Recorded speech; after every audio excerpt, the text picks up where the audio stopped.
dzimtā no mātes puses ir kāda sena un ļoti interesanta leģenda. Pirmo reizi es dzirdēju bērnībā tikai tādu nelielu drusciņu, jo kaut kā iznāca ģimenē saruna par tumšajiem matiem.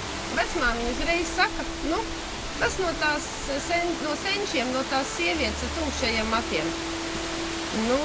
Vārds pa vārdam, jā, tas ir bijis Zviedru karu laikā, un mēs skatāmies albumus, šķirstam vecās bildes, un vecmāmiņa atcerās visādas notikumus. Un atkal atgriežamies pie tā, kā tad tur bija to sievieti tumšajiem matiem, no kuras mūsu dzimtā pa sieviešu līniju no mātes puses visām tumši mati. Kā tas tā var būt? Izrādās, ka bijis tā. Trikāts pusē ir Daudžu mājas.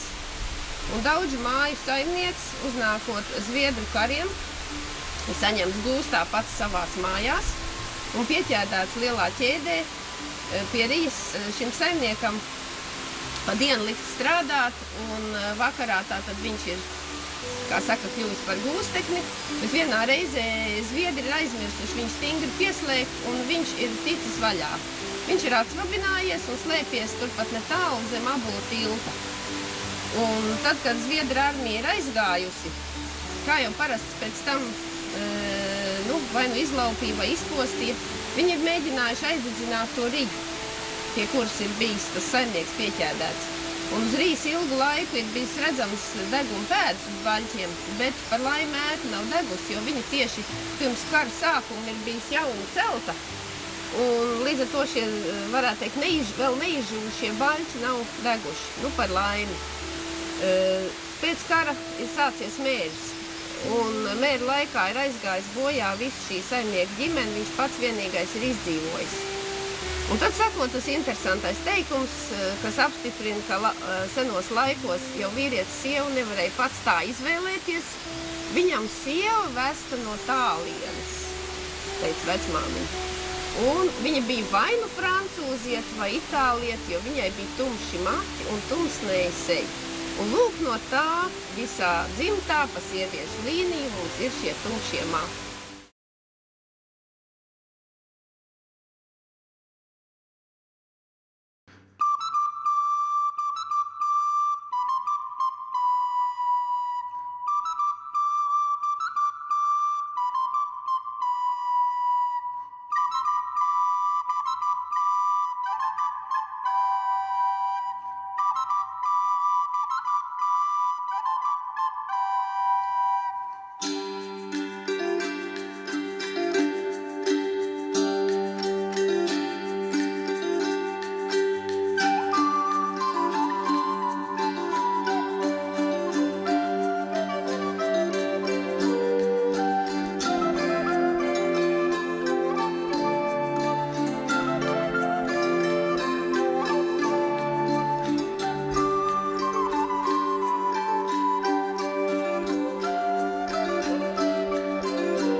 Pēc pārliecības esmu dabas draugs, aktīvs mednieks, dabas mīļotājs un zvēru vērotājs.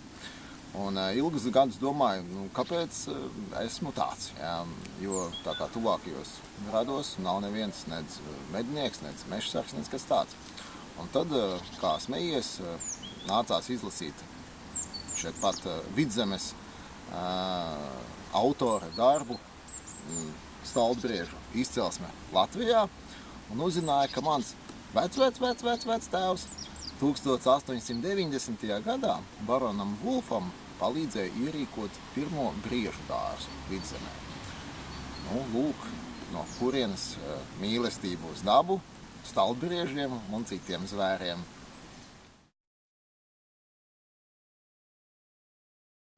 Dzīvoju Turēdā, zīmīgā vietā, jo netālu no mūsu mājām ir Karātavu kalns, kur 17. gadsimtā tika sadedzināta viena no pēdējām tā saucamajām raganām. Vai viņi bija ragana, to, kā teikt, droši vien, ka grūti spriest, jo patiesībā vienkārši nabaga meitene, kurai piedzima nedzīvs bērns, bet tādi laiki, tādi tika, paldies Dievam, šodien tas tā vairs nenotiek.